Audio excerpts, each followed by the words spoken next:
Hello guys! Hello! This is for Taurus. Taurus, welcome dito sa aking channel, Kapalaran 888 Taurus. Alamin natin ang first week of September message para sa inyong lahat na Taurus, okay? So, thank you sa lahat ng mga Taurus na nandito sa aking channel. Marami akong nakikita ng mga bagong subscribers. Welcome guys! And then sa mga dati kong subscribers, please stay tune. Okay, and thank you din sa inyong lahat sa pagsusubaybay nyo, sa pagsuporta sa aking channel.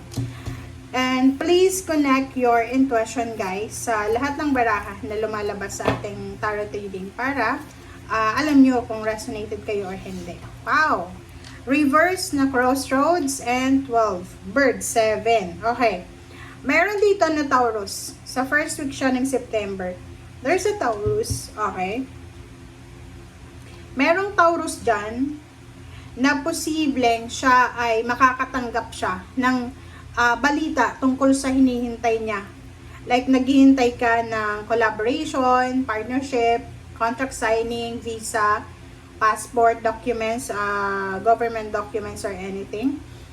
Sinasabi ng bara sa'yo na you're waiting. And now, possible na makatanggap ka ng balita. It's either confirmation, answers, ano pa ba, letters, messages, or pwedeng kwento.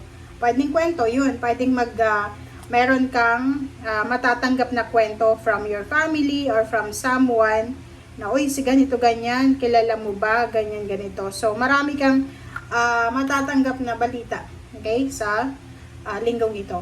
And, sinasabi ng barahan na crossroad na reverse. So, ibig sabihin, kung ano man tong balita na matatanggap mo sa linggong ito, parang hindi ka magdadalawang isip. Okay? Hindi ka magdadalawang isip. So, yung gagawin mo is, kung ano yung maiisip mo, gagawin mo. Okay? So, yun. Thank you. So, let's check. Second deck tayo.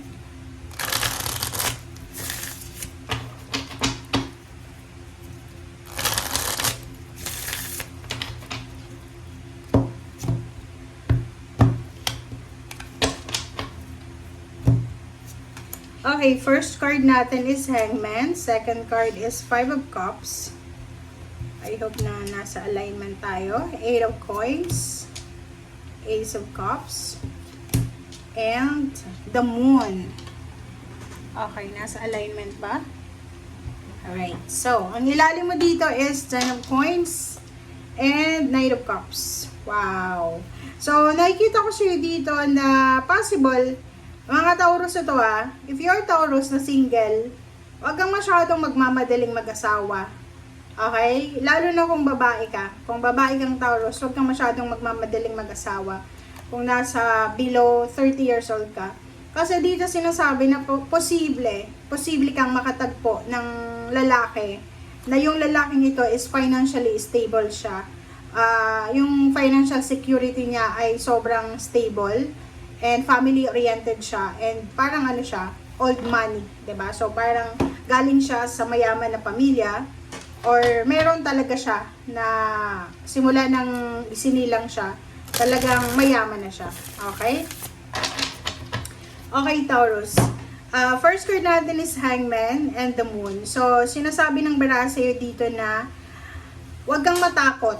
Kasi there's Taurus here na medyo natatakot kayo na i-give up. Kasi dalawa to Five of Cups and Hangman and the Moon.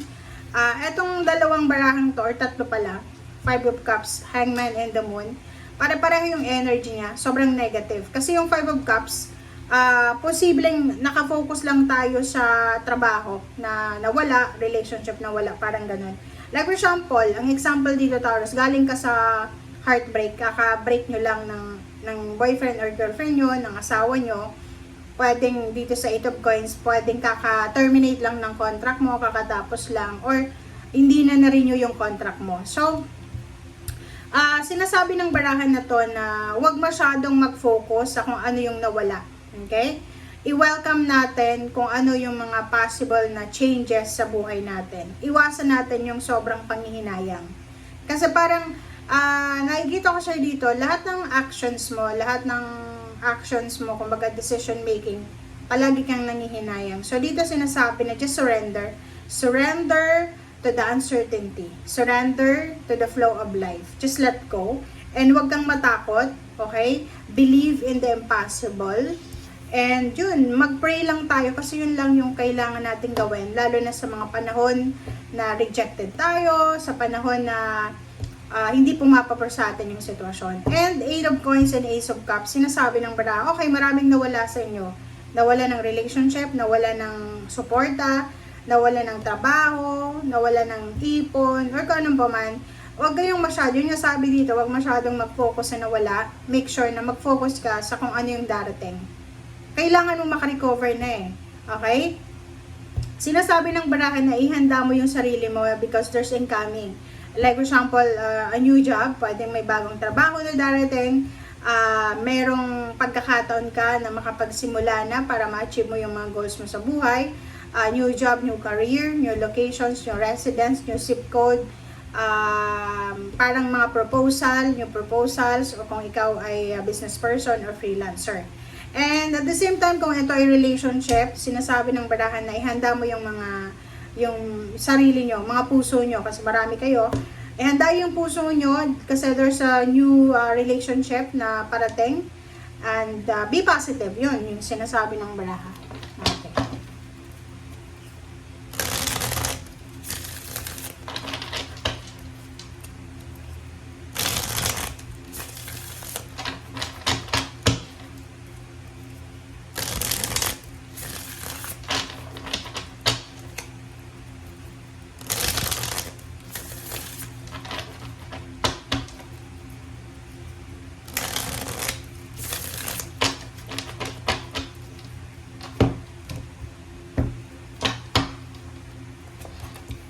Okay, first card natin is Knight of Swords, King of Wands, Ace of Pentacles, okay, Queen of Cups, Wheel of Fortune, and last card natin is Judgment. Okay. So, meron dito na mga Taurus na yun na nga, possible na makatanggap kayo ng balita. There's an incoming news. There's an incoming news like yun, job offer. So, it's resonated dito sa unang baraha na ihanda mo yung sarili mo kasi maraming mga opportunities and possibilities na posibleng makahanap ka ng trabaho, makalipat ka ng trabaho. There's an opportunities here na makahawa ka ng pera sa linggong ito. Or there's an opportunity here na posibleng ma-resolve yung mga financial problems nyo. And sa usaping relationship, okay, relationship and then money siya ha. Sinasabi sa inyo dito, Taurus, na kailangan mo nang magdesisyon. Okay? Wag na tayong magstay sa past. So, move on, move forward. Kung hindi ka makamove on sa previous relationship mo, oras na para mag-move on ka because the Wheel of Fortune here is nagsasabi sa inyo na isang decision lang ang gagawin mo, magbabago ang lahat. Okay? So, incoming relationship, incoming money, incoming work or anything na pwedeng mag-sustain sa buhay mo. So, yun yung kailangan mong paghandaan. Okay? Thank you guys. Bye!